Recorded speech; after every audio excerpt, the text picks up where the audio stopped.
साथियों, जैसे कि आप सभी जानते हैं, उत्तर प्रदेश सरकार की अल्पसंख्यक कल्याण मंत्रालय निदेशक महोदय की अध्यक्षता में जो टीम गठित करी गई थी, उसने अपना कार्य शुरू कर दिया है और तमाम डिस्ट्रिक्ट माइनॉरिटी ऑफिसर को पत्र भेजकर इसका अवलोकन, निरीक्षण, मूल्यांकन किया जा रहा है ताकि मदरसा शिक्षा में एक बेहतर सुधार हो और मदरसा शिक्षा में जो पारदर्शिता है वो क्लियर और स्पष्ट हो। साथियों, यकीनन हमारे यूनियन के तमाम नेताओं ने मदरसा टीचर के साथ जो धोखा करा है और ख़ासकर संयुक्त मोर्चा के जो पदाधिकारी थे, उन्होंने सब ने मिलकर मदरसा टीचर के साथ जुल्म और अत्याचार किए हैं। आज ये नतीजा है कि मदरसे टीचर्स की आर्थिक और दयनीय स्थिति खराब हो गई है। काश अगर ये लोग एक होकर और एक मंच पर आकर एक शिक्षक और एक योजना को लेकर मांग रखते सरकार से, तो शायद आज वर्तमान में स्थिति कुछ और होती और योजना चलती हुई होती। साथियों, एक संगठन के पैरोकार जो न्यायालय में पहुंच गया और उसने उत्तर प्रदेश सरकार को विशेष पार्टी बनाकर अतिरिक्त राज्यांश को समाप्त कराया पहले, और फिर टीचर्स को 10 से 11 लाख रुपए का झांसा दिया, झूठ बोला, दावा और वादा किया और आज वो फरार हो गया है। साथियों, यकीनन इस बार और अल्लाह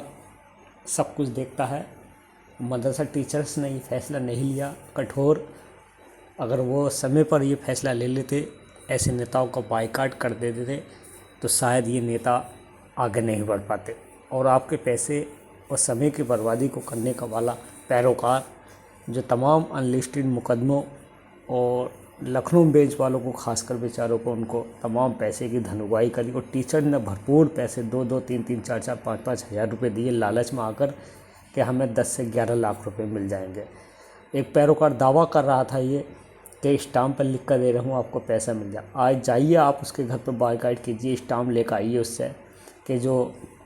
10 से 11 लाख रुपए का दावा कर रहा था। साथियों, यकीनन आज हम उस दिशा में कदम रखा है जिस दिशा में कोई उम्मीद और शहरी लोगों ने छोड़ दी थी कि अब योजना नहीं चलेगी, लेकिन हमारी समझदारी और हमारे टीम के लोगों ने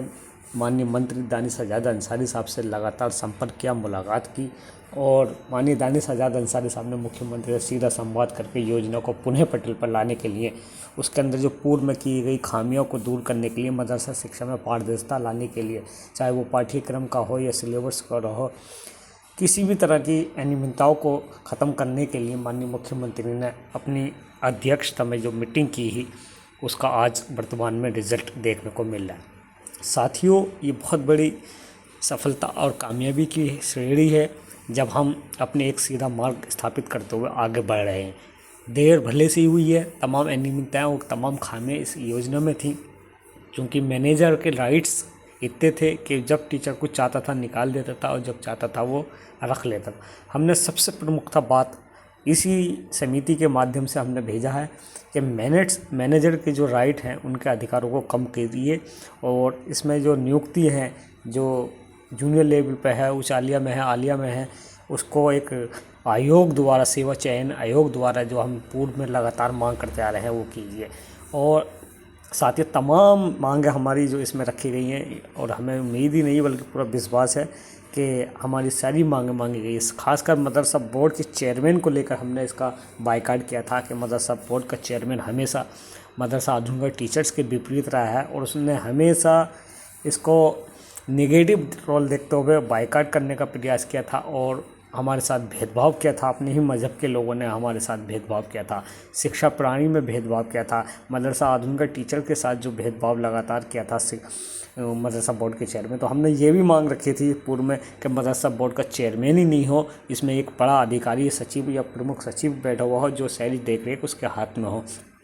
साथियों, यकीन है, विश्वास है कि इस बार भी मदरसा बोर्ड का चेयरमैन सिर्फ नाम मात्र का साबित होगा अगर रखा गया तो, क्योंकि सब लोग जो सचिव और प्रमुख सचिव हैं इस स्कीम को देखेंगे और इसमें जो ईमानदारी से काम करने वाले अधिकारियों को चिन्हित, और दुआ है कि आप लोग भी दुआ कीजिए, सब काम बढ़े।